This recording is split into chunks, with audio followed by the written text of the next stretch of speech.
Aku menikahi perempuan yang katanya lumpuh demi melunasi hutang ibuku. Tapi malam pertama, dia berdiri dan berkata, "Maaf, aku berbohong. Siapa sebenarnya dia? Dan kenapa aku justru mulai mencintai kebohongannya? Namaku Arif.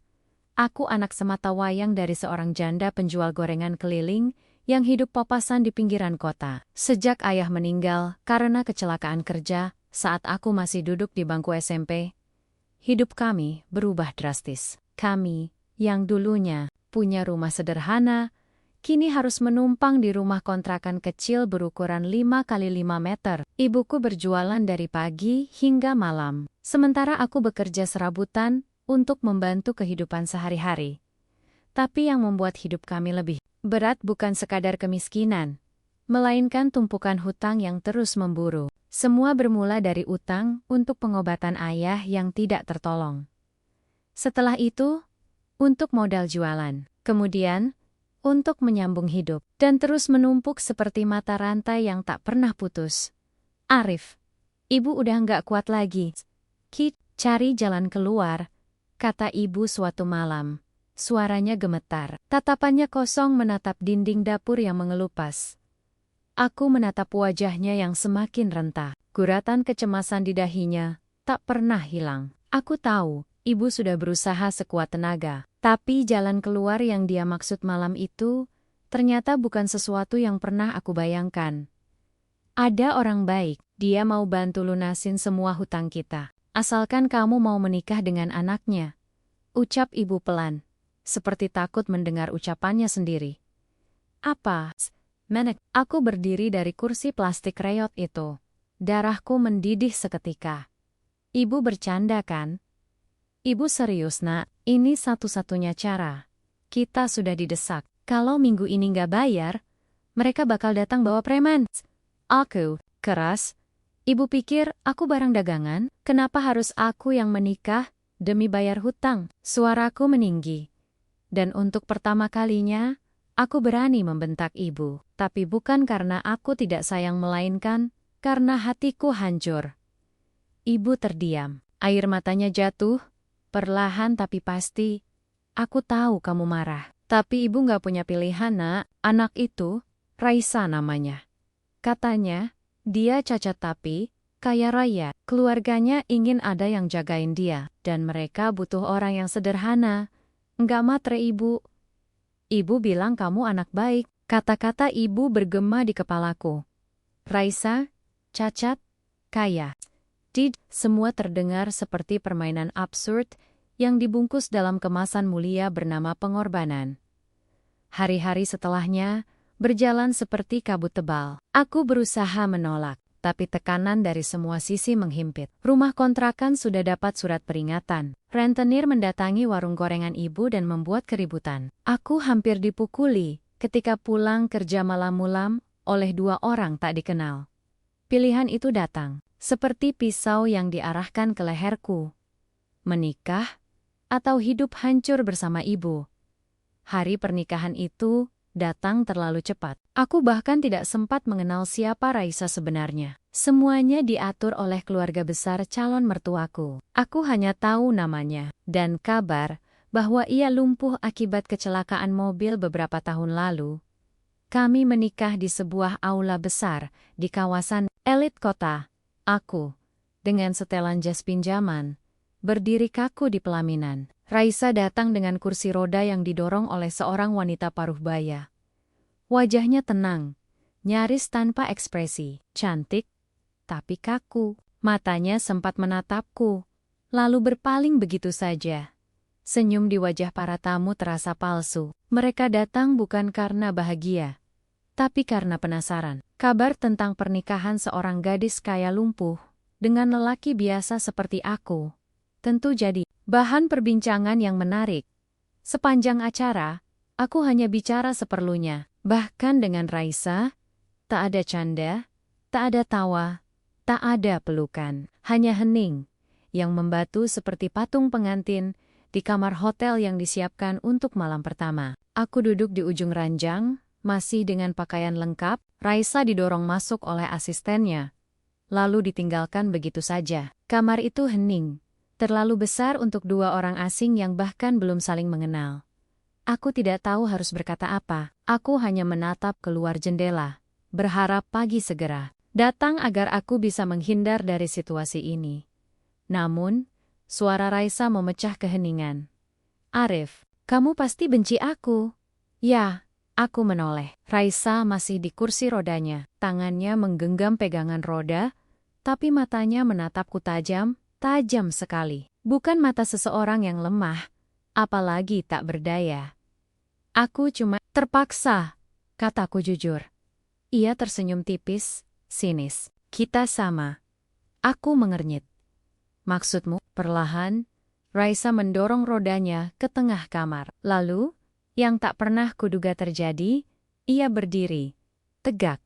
Tanpa bantuan siapapun, aku terbelalak. Kamu nggak lumpuh." Raisa mendekat. Langkahnya pelan, tapi penuh keyakinan.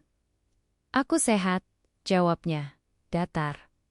Dan aku berbohong. Jantungku seperti berhenti berdetak sesaat. Dunia di sekelilingku runtuh dalam sekejap. "Kenapa? Kenapa kamu?" Suaraku serak. Tidak percaya. Raisa berdiri di hadapanku. Mata itu masih menatapku tajam. "Aku punya alasan, dan kamu harus dengar baik-baik sebelum menilaimu sendiri." Aku mematung. Malam pertama kami bukan dimulai dengan cinta, melainkan pengkhianatan dan rahasia besar yang belum terungkap.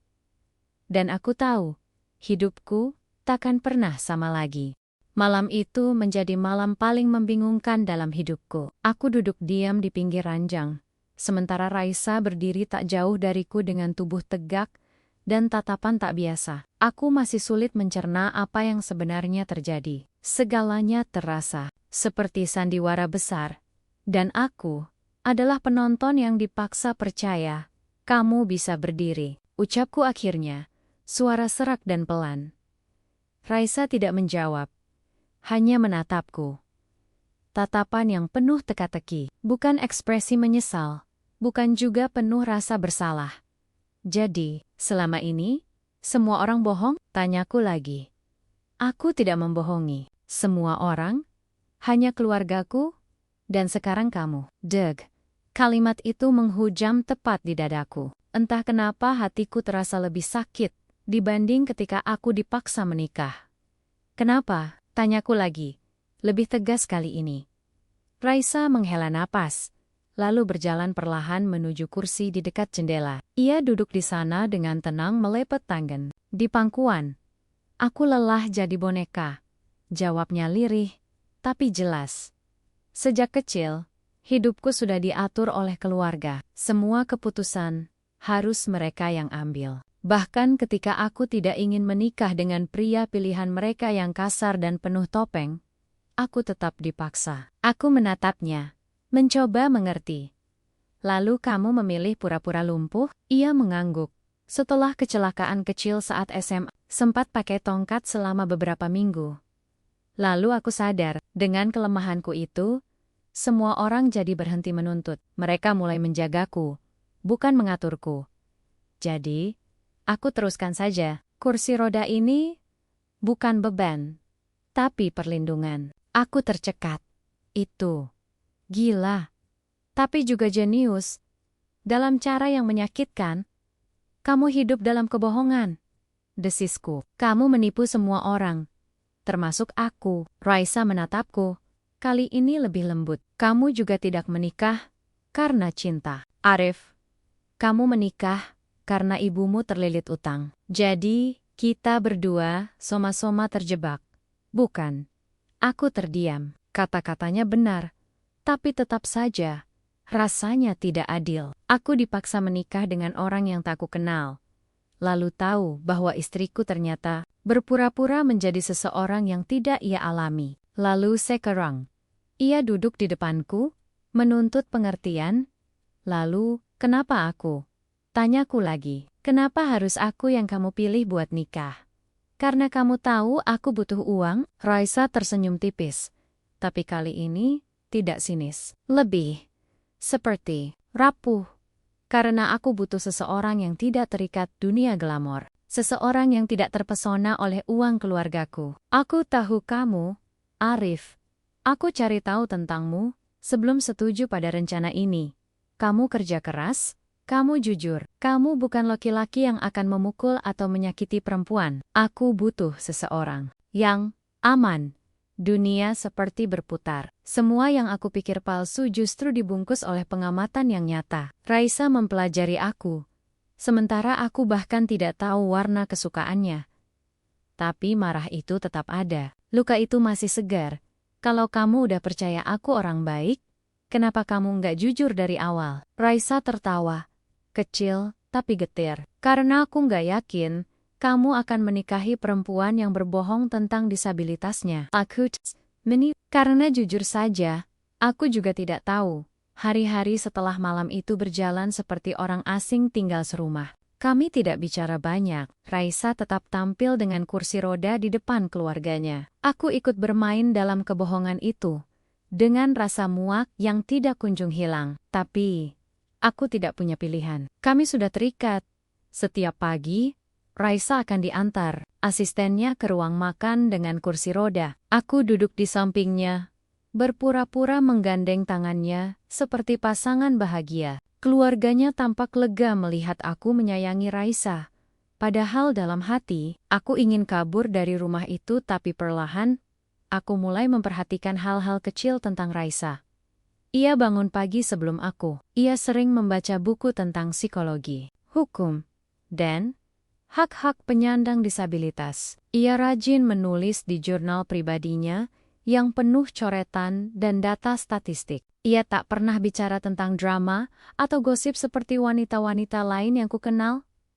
Ia berbeda, tapi tetap saja, aku belum bisa menerima caranya menyembunyikan kebenaran. Sampai suatu hari, aku tanpa sengaja membuka laptop Raisa saat ia mandi. Di dalamnya ada folder bertuliskan Proyek Sunyi. Aku penasaran. Aku klik.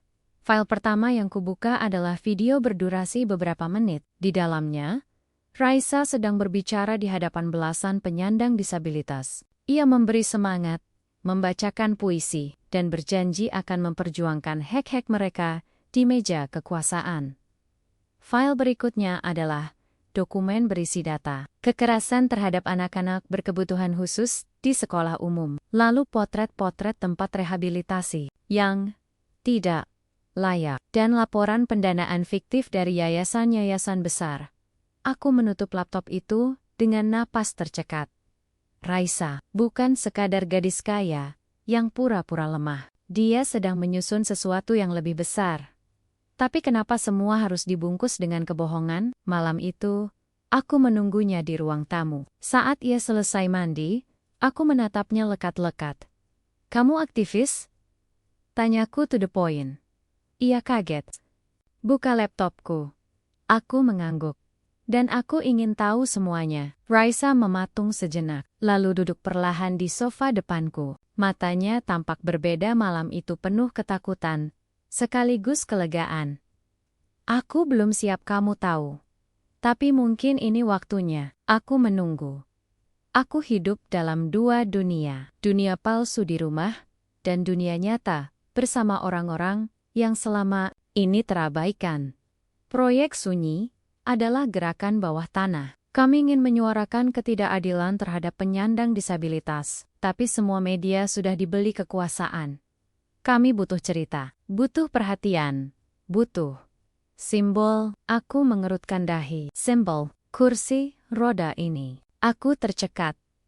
"Jadi, kamu menikahiku berpura-pura lumpuh hanya untuk memulai kampanye?" Tanyaku dengan suara bergetar, marah dan kecewa bercampur menjadi satu. Raisa menatapku, kali ini dengan mata berkosek-koka.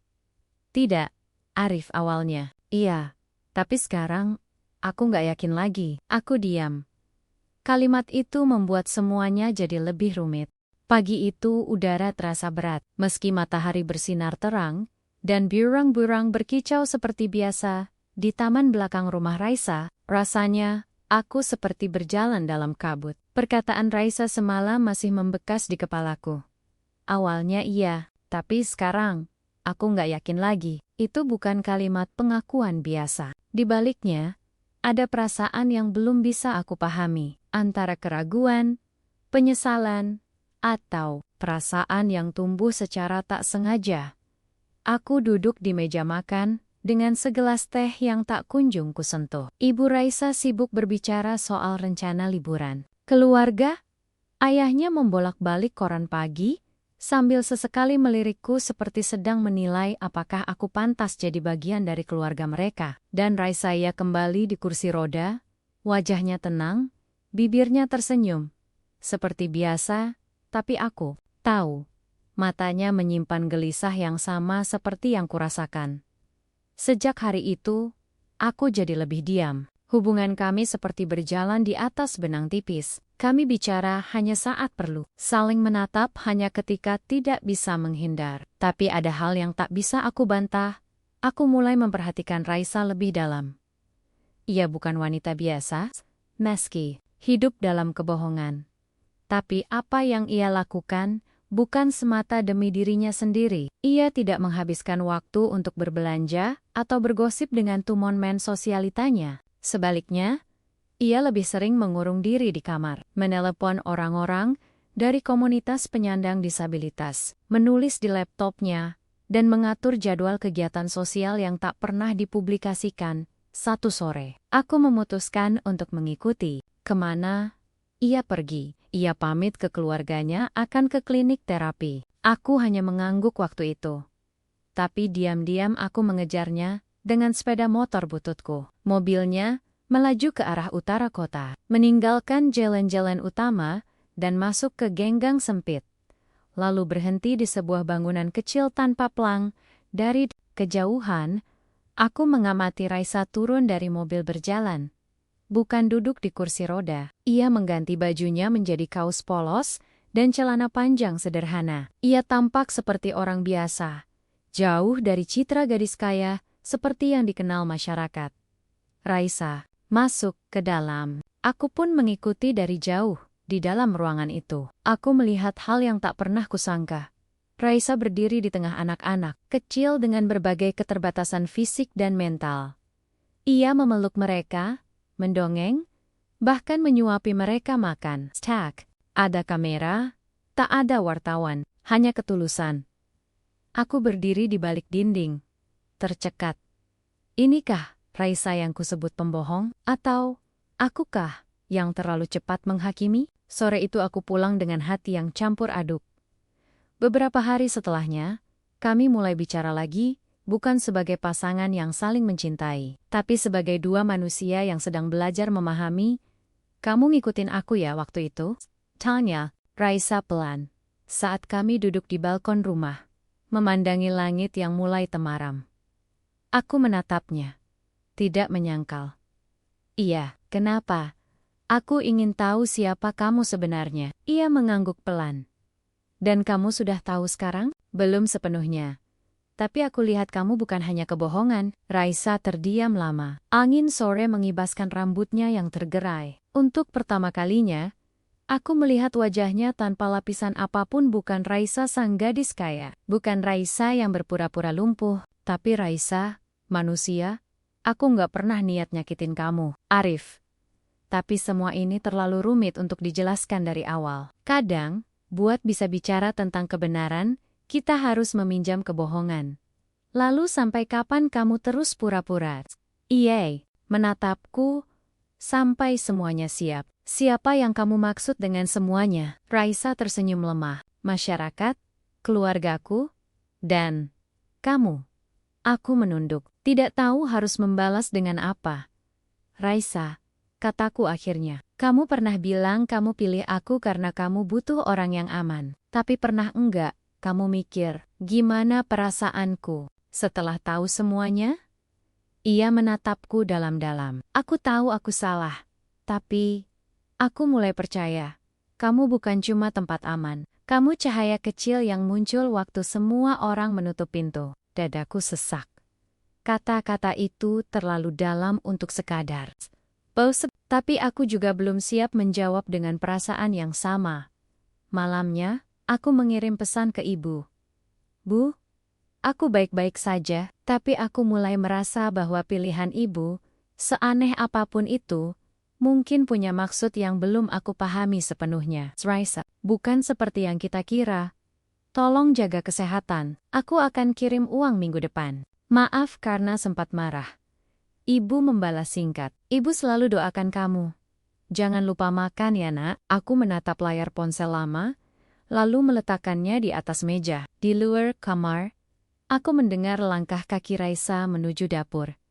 Aku diam, tidak keluar. Tapi hatiku mulai membuka sedikit ruang untuk memahami, untuk menerima, dan mungkin untuk memaafkan. Aku belum jatuh cinta padanya. Tapi untuk pertama kalinya, aku ingin mengenalnya bukan karena keterpaksaan, tapi karena aku ingin. Waktu bergerak lambat sejak aku dan Raisa mulai saling bicara.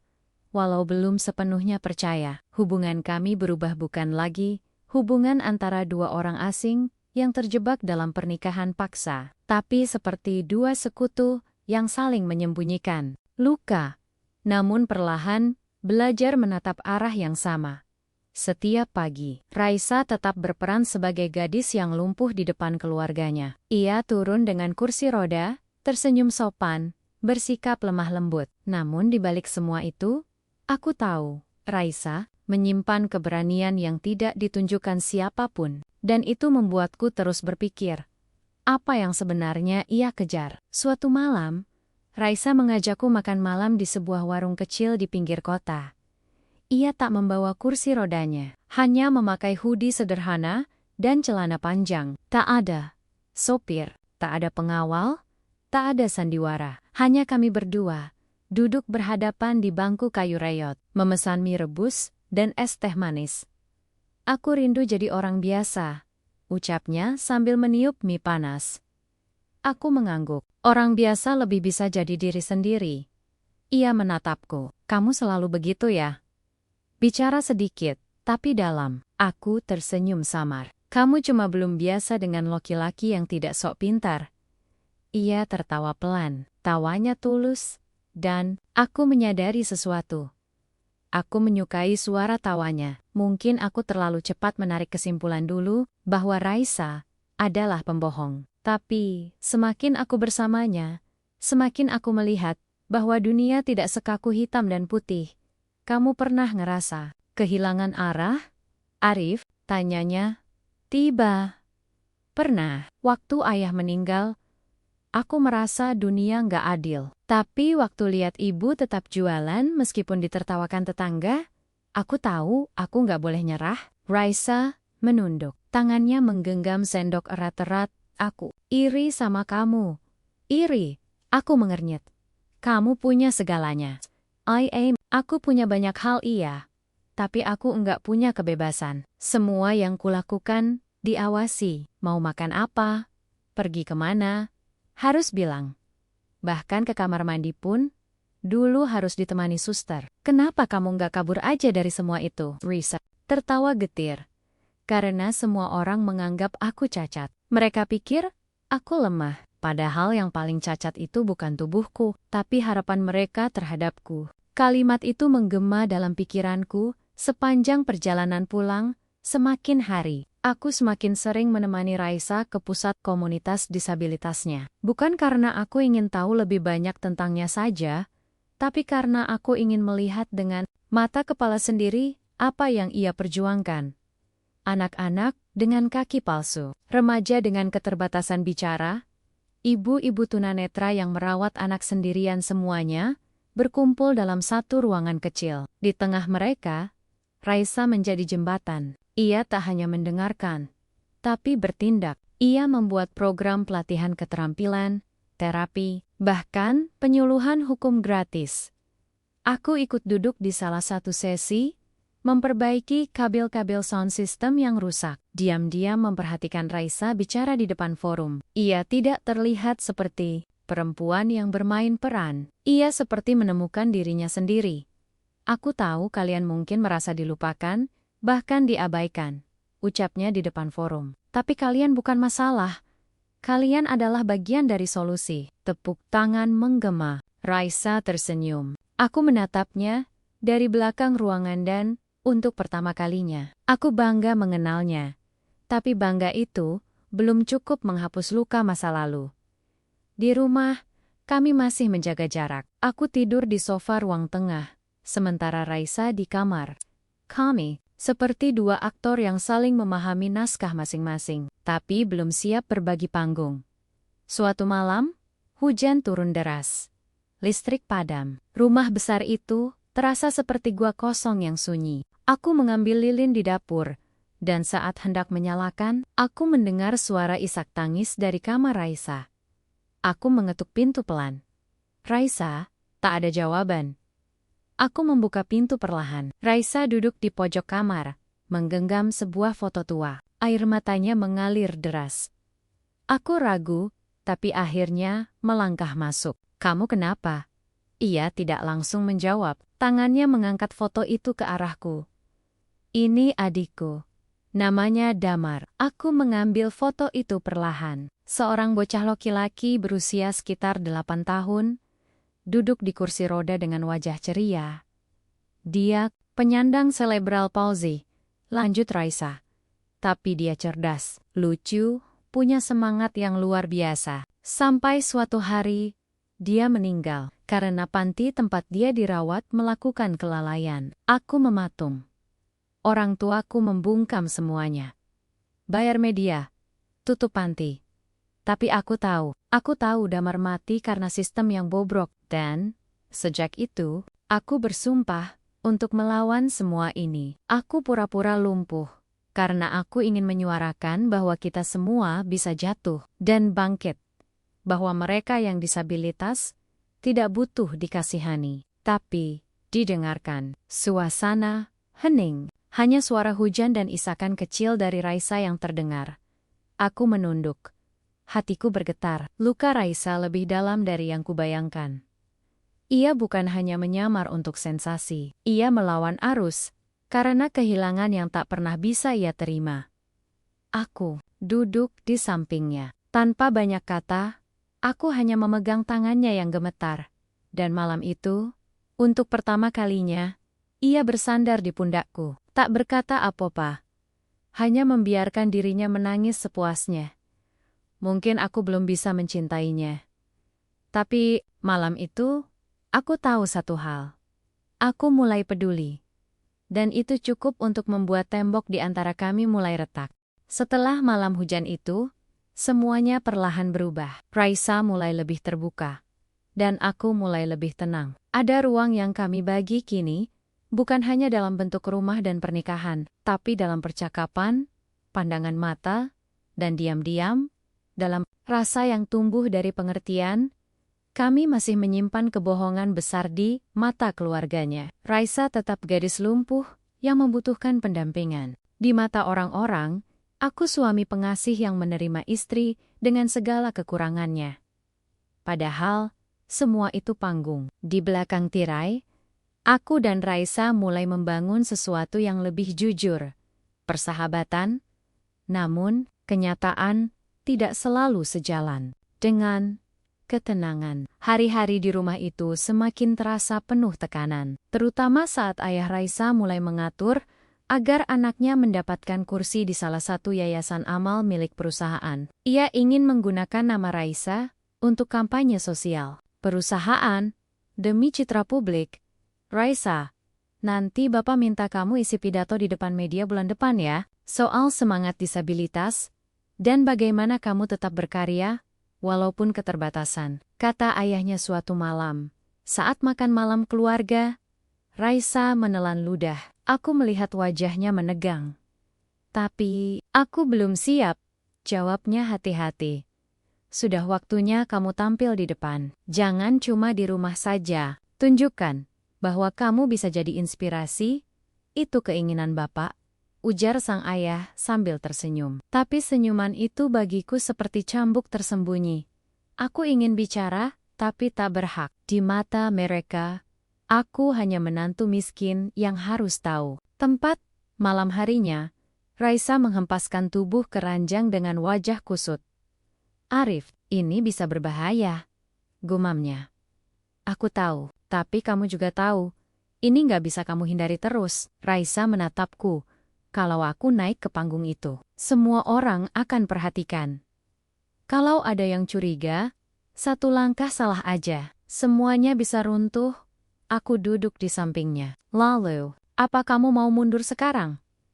Ia menggigit bibirnya. Enggak, aku mengangguk pelan. Kalau gitu, kita hadapi sama-sama. Sejak saat itu, aku mulai lebih aktif membantu Raisa. Aku bukan lagi hanya suami di rumah ini, tapi bagian dari perjuangannya. Kami menyusun naskah pidato, melatih intonasi suara, hingga menyusun simulasi jika ada pertanyaan dari wartawan. Raisa berlatih menahan diri untuk tidak berdiri tiba-tiba, menjaga gerak tubuh agar tetap sesuai peran.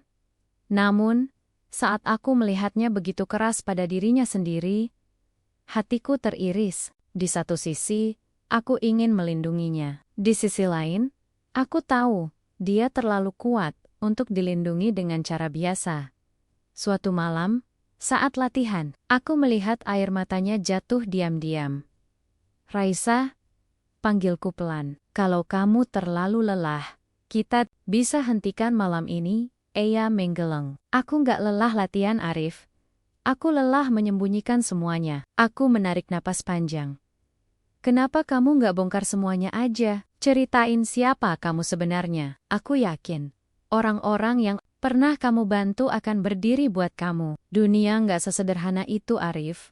Aku perempuan. Dan orang akan lebih mudah memaafkan pembohong laki-laki daripada perempuan. Mereka akan bilang, aku drama, manipulatif, memalukan keluarga.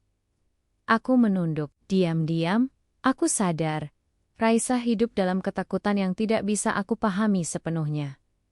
Hari pidato itu datang juga. Raisa mengenakan gaun sederhana berwarna putih gading, duduk di kursi roda seperti biasa. Senyumnya terlihat tenang, tapi aku tahu dari cara jemarinya menggenggam pinggiran kursi, bahwa ia gugup luar biasa. Acara itu diadakan di gedung besar, dengan ratusan undangan dan puluhan kamera wartawan. Saat nama Raisa dipanggil, semua mata tertuju padanya. Ia mendorong sendiri kursi rodanya ke atas panggung. Aku berdiri di samping, bersama tim panitia, tangan terkepal kuat. Raisa duduk di balik podium, matanya menyapu seluruh ruangan. Lalu ia membuka lembaran pidatonya. Assalamualaikum. Perkenalkan, saya Raisa Widyasari, hening. Saya duduk di kursi roda ini, bukan karena saya ingin dikasihani. Tapi karena saya tahu, dunia Masai memandang kami yang seperti ini sebagai beban. Tapi sesungguhnya, kami bukan beban. Kami adalah kekuatan yang selama ini tak diberi ruang. Tepuk tangan, menggema. Tapi Raisa belum selesai. Saya berdiri, mewakili banyak suara yang tidak bisa didengar. Tapi hari ini, saya memilih untuk tidak berdiri secara harfiah, karena saya ingin kita semua merasakan betapa beratnya menjadi tak terlihat di tengah dunia yang terus bergerak. Kalimat itu menghujam semua orang. Aku menatap Raisa dengan napas tertahan. Ia bicara dengan ketenangan luar biasa. Padahal aku tahu, di dalam dirinya ada badai yang ingin keluar. Saat ia selesai, ruangan penuh tepuk tangan. Raisa hanya menunduk sopan, lalu kembali mendorong kursi rodanya ke belakang panggung. Aku langsung menghampirinya. Kamu luar biasa. Ia menatapku. Aku cuma ingin mereka tahu. Tanpa tahu semuanya, aku mengangguk. Tapi sesuatu dalam sorot matanya hari itu berbeda. Seperti ada awan gelap yang menunggu turun. Dan ternyata, kekuatanku benar. 2 hari setelah acara itu, salah satu media independen memuat artikel berjudul Raisa, Sang Aktivis Palsu. Isinya penuh spekulasi. Foto-foto masa lalu Raisa saat berdiri, rekaman CCTV yang bocor, dan tudingan bahwa dia hanya mencari sensasi. Komentar pedas mulai membanjiri media sosial. Kata-kata seperti pembohong, penipu publik, memanfaatkan kursi roda untuk popularitas, semua menghujani nama Raisa. Raisa membeku. Ayah dan ibunya mengamuk. Mereka memanggil Raisa ke ruang tamu, membentaknya habis-habisan. Bapak udah bilang, Jangan macam-macam. Sekarang lihat, nama keluarga hancur. Kamu mau jadi apa? Hah, aktivis? Kamu itu perempuan. Harusnya diam dan nurut. Aku masuk ke ruangan itu dan berdiri di samping Raisa. Sudah cukup, Pak, Bu. Mereka menoleh padaku dengan mata merah menyala. Apa maksud kamu? Kamu ikut campur sekarang. Aku menggenggam tangan Raisa, saya suami Nia. Dan saya nggak akan diam saat istri saya dihina karena memperjuangkan sesuatu yang benar. Raisa menoleh padaku, terkejut. Aku menatap matanya. Kalau kamu jatuh, aku akan ikut jatuh. Tapi aku nggak akan biarin kamu jatuh sendirian. Raisa mulai menangis. Dan hari itu, kami tahu. Badai baru saja dimulai tapi kali ini, kami akan menghadapinya. Persek. Dunia berubah dalam sekejap. Setelah artikel itu terbit, semuanya bergerak lebih cepat dari yang bisa kami kejar. Telepon rumah tak berhenti berdering. Wartawan mengepung gerbang, menanyakan tentang Raisa. Beberapa aktivis yang dulu dekat dengannya menarik diri. Media sosial penuh caci maki. Bahkan teman-teman keluarganya yang dulu selalu tersenyum manis kini menghindar seperti melihat penyakit menular. Aku akan keluar negeri sementara waktu, ucap ayah Raisa dalam rapat keluarga tertutup. Nama kita terlalu rusak di sini. Aku nggak bisa berbisnis kalau semua orang menganggap anakku pembohong. Ibunya hanya menangis, terus-menerus menyalahkan Raisa, seolah semua ini aib yang tak bisa diampuni. Dan aku berdiri di sisi Raisa, mencoba jadi tiang, meski hatiku sendiri nyaris roboh. Beberapa hari kemudian, panggilan telepon datang dari pengacara keluarga. Tak kuduga, isinya seperti pisau yang menancap dalam-dalam ke hatiku. Saudara Arif, kami ingin memberitahukan bahwa mulai hari ini, seluruh biaya hidup, termasuk kontrak rumah yang Anda dan NY Raisa tempati, akan dihentikan oleh keluarga. Kami anggap pernikahan ini telah mencoreng nama baik keluarga besar. Aku menutup telepon itu dengan tangan gemetar. Malam itu, Raisa menatapku dengan wajah lesu. Kamu gak harus ikut menanggung semuanya, Arif. Kalau kamu pergi sekarang, aku gak akan marah. Aku mendekatinya. Aku menikahi kamu bukan karena cinta. Tapi sekarang, aku bertahan karena aku melihat kebenaran yang gak semua orang punya nyali untuk perlihatkan. Raisa tertawa lirih. Kalau aku gak salah, kamu baru aja bilang kamu menikahi aku bukan karena cinta. Aku diam, lalu berkata pelan. Tapi mungkin, aku akan tetap di sini, karena cinta yang sedang tumbuh. Matanya memerah. Kalau gitu, kita akan mulai dari nol. Katanya akhirnya. Dan benar, kami memulai dari nol. Rumah mewah yang dulu kami tinggali, harus kami tinggalkan. Kami pindah ke sebuah rumah kontrakan kecil di pinggir kota. 1 kamar, dapur sempit, dan ruang tamu seadanya. Semua yang dulu tersedia tinggal tunjuk kini harus kami usahakan sendiri. Aku kembali bekerja serabutan, dari jadi kurir antar makanan, sampai mengantar barang di pasar. Raisa mulai menerima undangan berbicara, dari komunitas akar rumput bukan media besar, tapi orang-orang nyata yang benar-benar peduli. Ironisnya, justru di tengah segala keterbatasan itu, aku dan Raisa merasa hidup lebih nyata. Kami masak berdua di dapur mungil, menjemur pakaian bersama, bahkan tertawa melihat tikus lewat di sela-sela atap bokor. Kita hidup kayak pasangan beneran sekarang. Ya, celetuk Raisa suatu malam, saat kami makan nasi goreng seadanya.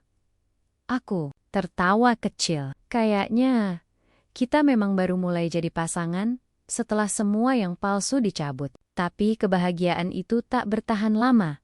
Suatu sore, saat aku pulang kerja, aku melihat Raisa terduduk di tangga rumah dengan wajah pucat pasi. Tangannya menggenggam surat. Aku langsung menghampirinya. Kenapa? Raisa menyerahkan kertas itu. Pemanggilan, wawancara khusus oleh kepolisian terkait dugaan pemalsuan identitas disabilitas dan penipuan publik. Aku membacanya 2 kali. Tapi rasanya seperti tertusuk. Raisa dilaporkan secara resmi. Bisa jadi, akan menghadapi tuntutan pidana. Siapa yang ngelaporin kamu? Tanyaku dengan nada bergetar. Raisa menarik napas panjang. Aku belum tahu, tapi aku punya dugaan. Aku menatapnya tajam. Siapa? Ia menggigit bibirnya. Aku curiga, ini ulah salah satu orang yang dulu bekerja denganku dalam proyek Sunyi. Namanya Juna. Kenapa dia? Dia dulu aktif. Tapi sejak aku naik ke panggung dan jadi wajah gerakan ini, dia mulai berubah. Aku rasa dia merasa aku merebut perhatian, padahal aku cuma ingin suara kami didengar. Aku menggepal tangan.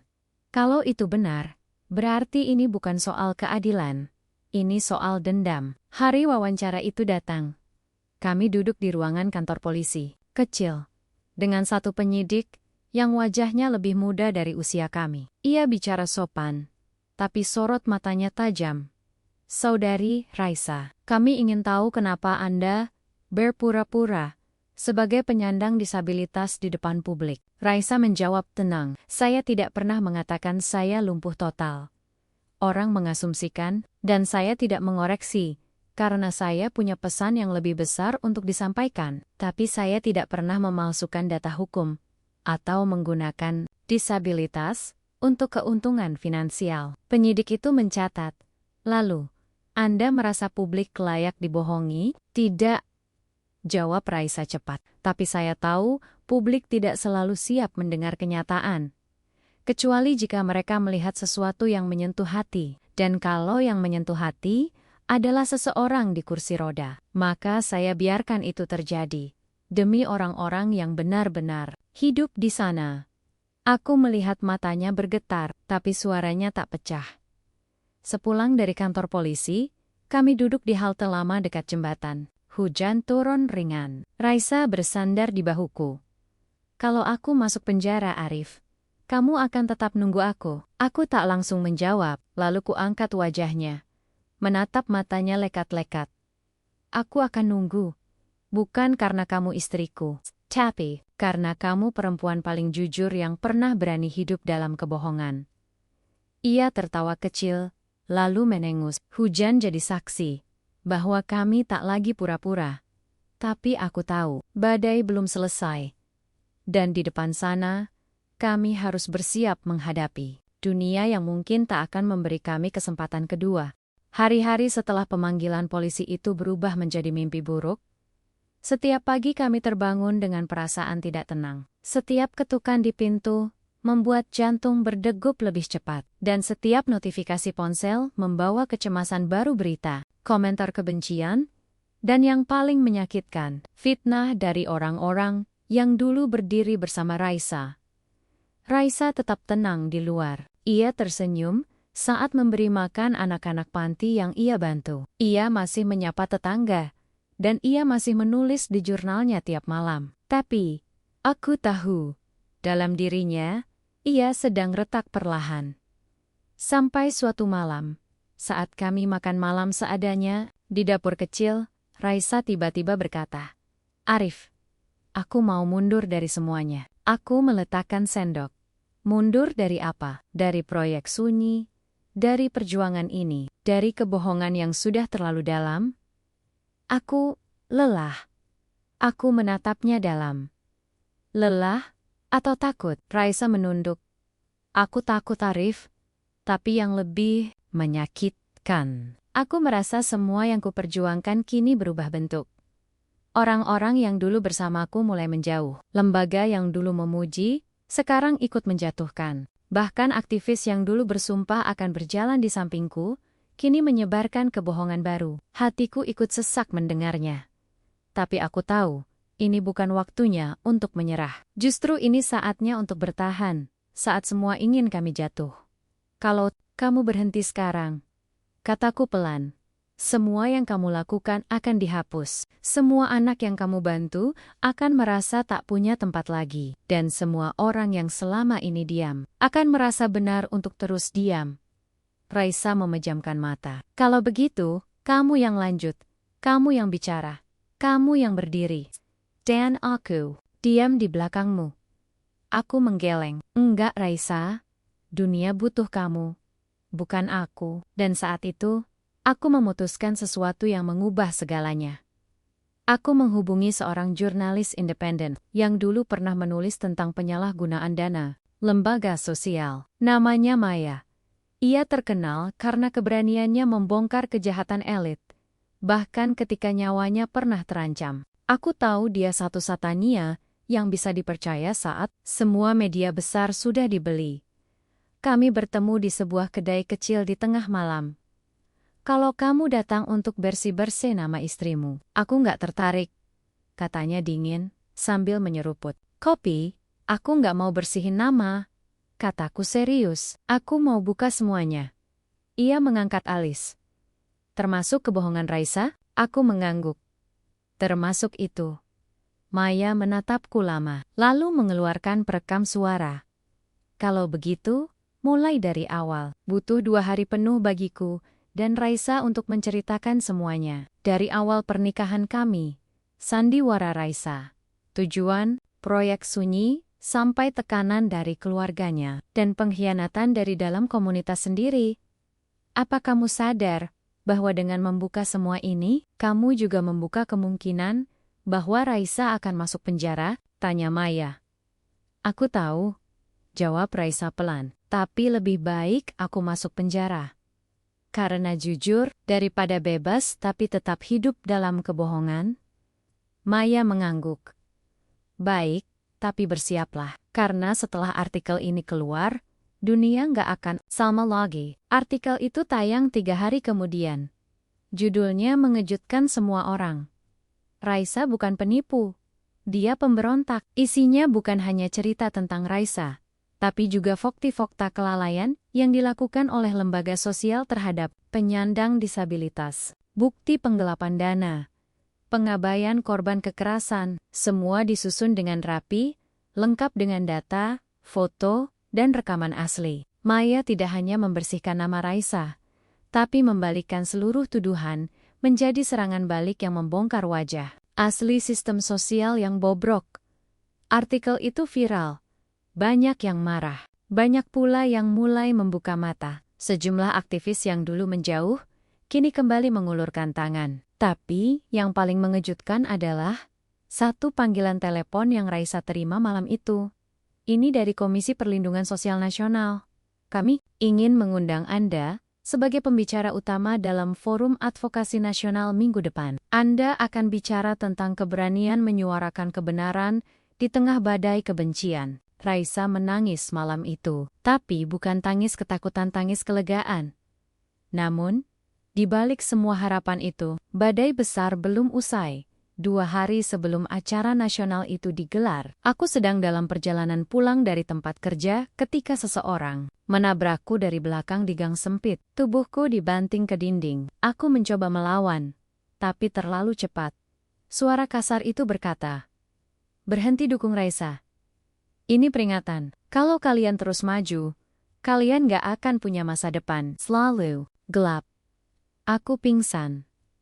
Saat sadar, aku sudah di rumah sakit. Raisa duduk di sampingku, wajahnya pucat. Tangan dingin menggenggam jemariku. Aku nggak apa-apa, kataku pelan. Tapi Raisa menangis, tak bisa menahan lagi. Aku nggak akan biarkan kamu terluka karena aku, Arif. Aku yang salah. Aku, egois. Aku menggenggam tangannya lebih erat. Kalau ini harga dari kebenaran, aku rela. Tapi aku tahu dalam hati, ini bukan akhir.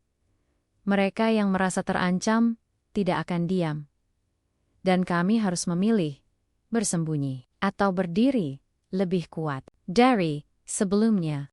Aku duduk di atas ranjang rumah sakit dengan perban membalut pelipis kiri dan tulang rusuk yang masih terasa nyeri. Tapi bukan itu yang paling menyakitkan, melainkan wajah Raisa yang duduk diam di sudut ruangan. Matanya kosong, seperti seseorang yang kehilangan arah. Sudah 2 hari sejak insiden penyerangan itu. Dan sejak saat itu, Raisa tak pernah tersenyum. Ia merawatku tanpa bicara banyak. Ia ada di sana secara fisik, tapi jiwanya seperti mengembara. "Raisa," panggilku liris suatu pagi. Ia menoleh pelan, seperti baru sadar aku masih hidup. "Kalau kamu mundur sekarang, semua akan sia-sia." Ia menggeleng. Aku enggak peduli lagi. Arif, aku cuma takut kehilangan kamu. Aku menarik napas dalam, menahan perih di dada. Kita udah terlalu jauh. Kamu bukan lagi gadis kaya yang pura-pura. Kamu perempuan yang memilih berdiri di barisan paling depan meski ditembak dari segala arah. Tapi aku juga perempuan yang menyeret kamu ke dalam badai ini. Aku tersenyum lemah. Dan kamu juga perempuan yang membuat aku percaya bahwa cinta bukan soal jatuh hati, tapi soal siapa yang pantas diperjuangkan. Matanya memerah. Hari itu, setelah berdiskusi dengan Maya dan beberapa aktivis yang masih bertahan di sisi kami memutuskan Raisa tetap akan hadir sebagai pembicara utama di Forum Advokasi Nasional. Tapi kali ini, tanpa kursi roda, tanpa kebohongan, tanpa kepura-puraan. Langkah itu berisiko tinggi. Selain membuka semua kebohongan masa lalu secara terang-terangan, ia juga menghadapi kemungkinan tuntutan hukum yang diperkuat setelah pengakuan publik. Tapi Raisa sudah memutuskan, lebih baik berdiri di atas luka daripada bersembunyi di balik topeng selamanya. Gedung itu megah, penuh lampu sorot dan layar besar yang menayangkan video kegiatan sosial dari berbagai komunitas. Di antara para tamu, ada pejabat tinggi, media nasional, bahkan aktivis internasional. Aku duduk di barisan tengah. Jantungku berdetak tak karuan saat pembawa acara memanggil. Kita sambut narasumber utama kita, hari ini Raisa Widyasari. Hening sejenak. Lalu langkah kaki pelan terdengar. Tapi kali ini, bukan kursi roda yang bergulir. Raisa berjalan. Perlahan, dengan dagu terangkat dan sorot mata yang tak gentar, bisik-bisik langsung menggema di seluruh ruangan. Kamera bergerak liar. Beberapa tertegun, beberapa marah, beberapa mengangkat alis akan berkata tuh, kan, benar dia penipu. Tapi Raisa tetap berjalan ke atas panggung, berdiri di balik podium, dan menatap ke arah ratusan pasang mata. Lalu ia membuka mulutnya. Saya berdiri di sini hari ini, bukan untuk membela diri, tapi untuk mengakui semua kebohongan yang telah saya lakukan. Saya bukan penyandang disabilitas. Saya berpura-pura selama lebih dari setahun. Tapi izinkan saya menjelaskan kenapa. Ruangan hening. Tak ada suara, bahkan dari kamera. Adik saya, Damar, meninggal di tangan sistem sosial yang abai. Ia ditinggal tak terurus di sebuah panti yang katanya tempat harapan. Dan saya, yang terlalu kecil saat itu untuk menyelamatkannya, tumbuh dengan satu janji. Saya akan bersuara. Saya akan buat dunia melihat kenyataan bahwa penyandang disabilitas bukan hanya statistik atau alat kampanye. Mereka adalah manusia. Tapi saya tahu, suara mereka terlalu sering tak didengar. Maka saya meminjam identitas itu. Bukan untuk menipu, tapi untuk menghidupkan suara-suara yang selama ini dibungkam. Suasana berubah. Saya tahu, saya bisa dihukum. Saya siap. Tapi sebelum itu, saya minta satu hal. Lihat apa yang kami perjuangkan. Jangan fokus pada siapa saya, tapi lihat orang-orang yang tidak pernah kalian perhatikan. Ia berhenti sejenak, lalu berkata pelan, saya berdiri di sini karena saya tak ingin lagi bersembunyi. Tepuk tangan pelan terdengar dari sudut ruangan, lalu satu lagi, kemudian berdiri. Satu demi satu, orang-orang mulai berdiri. Beberapa aktivis disabilitas naik ke atas panggung dan memeluk Raisa. Beberapa menangis. Aku berdiri, menatapnya dari jauh. Dadaku penuh sesak. Itu bukan pidato kemenangan. Itu pengakuan penuh luka. Tapi dari luka itu, lahir kekuatan yang tak bisa dihentikan siapapun. Namun, seperti yang sudah kami prediksi, keesokan harinya surat panggilan resmi Raisa ditetapkan sebagai tersangka pemalsuan identitas dan manipulasi publik. Meski tekanan publik mendukungnya, hukum tetap berjalan lambat dan tak selalu berpihak pada niat baik. Raisa ditahan untuk pemeriksaan lanjutan. Saat ia hendak masuk mobil tahanan, aku memeluknya erat. Kamu tetap pejuang, Rai. Penjara nggak akan menghapus itu. Ia menatapku, menahan tangis. Jangan lupakan aku. Aku tersenyum. Aku menikahi kamu karena terpaksa. Tapi mencintaimu. Aku pilih sendiri." Lalu pintu mobil tertutup, dan ia pergi untuk sementara. Tapi perjuangan kami belum selesai. Hari-hari tanpa Raisa terasa seperti bayangan yang hilang dari tubuhku. Ia ditahan untuk pemeriksaan intensif selama 7 hari, waktu yang bagi kebanyakan orang terasa sebentar. Tapi bagiku, seperti melewati tahun demi tahun tanpa arah. Rumah kontrakan kami sunyi, lebih dari biasanya. Tidak ada aroma masakannya, tidak ada suara langkah kakinya saat malam, tidak ada diskusi-diskusi kecil kami yang seringkali tanpa jawaban pasti. Yang tertinggal hanya aku, dan keyakinan yang semakin mengeras. Aku harus melakukan sesuatu. Hari pertama, aku mendatangi Maya, jurnalis yang pernah membantu kami. "Kita harus lanjutkan ceritanya," kataku. Maya mengerutkan dahi. "Kamu sadar, sekarang kamu akan ikut dilibatkan dalam penyidikan.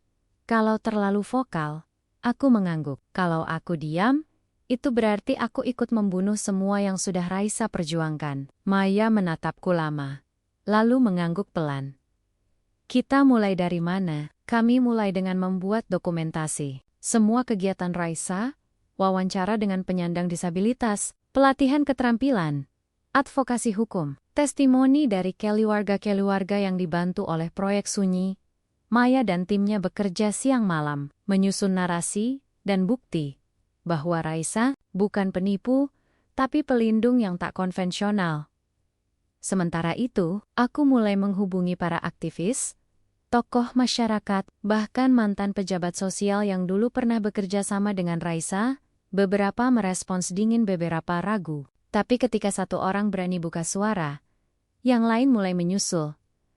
Aku mengadakan forum terbuka di sebuah taman kota. Tak ada panggung mewah, tak ada kamera besar, hanya mikrofon seadanya, dan keberanian untuk bicara. "Namaku Arif," kataku, di hadapan puluhan orang yang duduk di rerumputan. "Aku bukan siapa-siapa, aku hanya suami dari Raisa, perempuan yang saat ini sedang ditahan karena dianggap menipu publik." Suara gumam terdengar.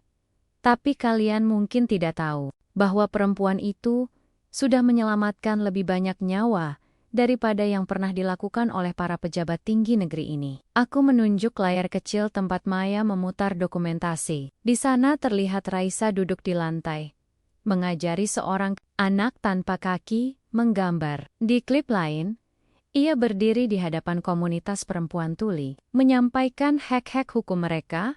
Apakah semua itu harus dilupakan hanya karena dia menyembunyikan identitasnya? Aku menatap satu persatu orang yang hadir. Bukankah dunia ini seringkali tak peduli, sampai seseorang pura-pura jadi bagian dari masalah untuk menyuarakan solusi? Tepuk tangan pelan mulai terdengar. Hari itu, aku berbicara bukan sebagai suami, tapi sebagai saksi. Bukan saksi kebohongan, tapi kebenaran yang terlalu berani untuk diterima semua orang. 3 hari setelah forum itu, tagar "Bebaskan Raisa" mulai naik di media sosial, diikuti ribuan unggahan testimoni dari orang-orang yang pernah dibantu Raisa. Bahkan seorang aktor terkenal ikut mengunggah video. "Aku kenal Raisa. Dia bukan penipu. Dia pemberani." Opini publik mulai bergeser, tapi sistem hukum tak bisa diubah hanya oleh empati. Maka aku menempuh langkah terakhir, menemui pengacara pro bono dari Lembaga Bantuan Hukum Nasional. "Apakah ada celah?" tanyaku. Pengacara itu membuka berkas. "Ada, kalau kita bisa membuktikan bahwa kebohongan Raisa tidak mendatangkan keuntungan pribadi, tidak ada pemalsuan dokumen resmi, dan ada niat baik yang menghasilkan dampak sosial nyata, maka kita bisa dorong hakim untuk mempertimbangkan restoratif justice." Aku mengangguk. Apa yang harus saya lakukan? Siapkan Raisa untuk sidang. Dan kamu? Siapkan dirimu untuk bersaksi. Hari persidangan tiba. Gedung pengadilan dipenuhi oleh jurnalis, pendukung, dan penonton netral yang penasaran. Raisa duduk di ruang tunggu, mengenakan baju putih sederhana. Wajahnya tenang, meski sorot matanya menyimpan gelombang rasa yang tak bisa diucapkan. Aku duduk di sampingnya. Kamu siap? Tanyaku. Raisa mengangguk pelan.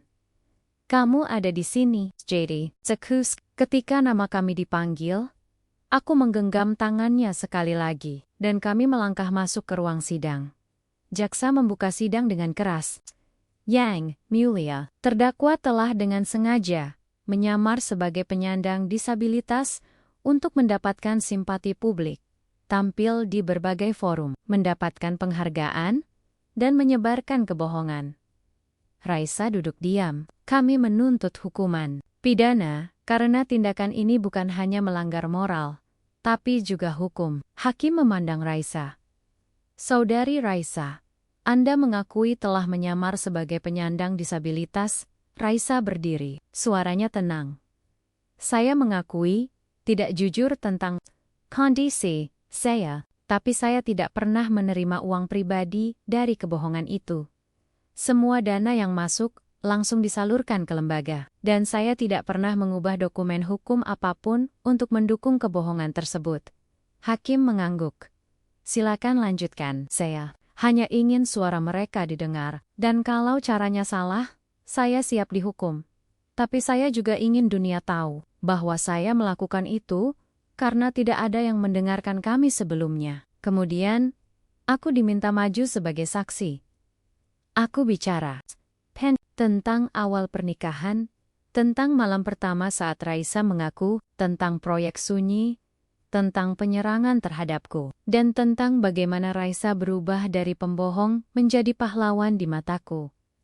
Saat aku selesai bicara, ruang sidang hening. Tak ada satupun tawa atau cibiran.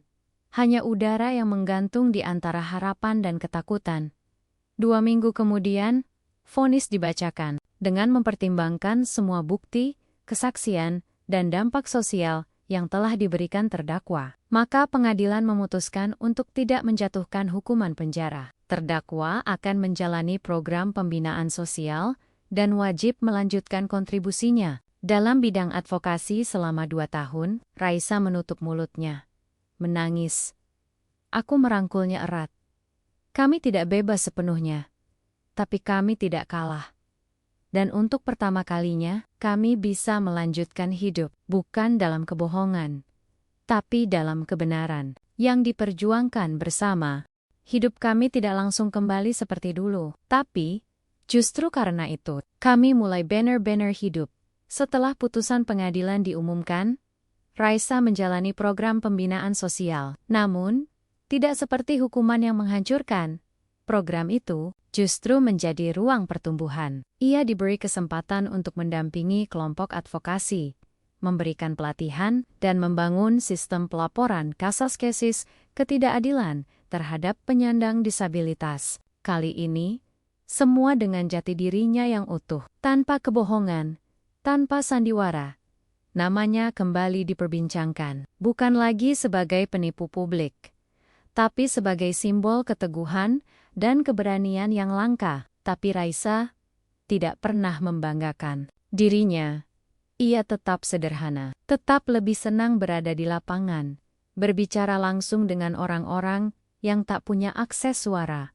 Dan aku memilih tetap di sampingnya, bukan sebagai pelindung, tapi sebagai rekan seperjalanan. 3 bulan setelah vonis, Raisa menerima undangan menjadi pembicara di Forum Internasional Advokasi Perempuan di Asia Tenggara. Ia ragu bukan karena takut, tapi karena tak ingin kembali menjadi simbol.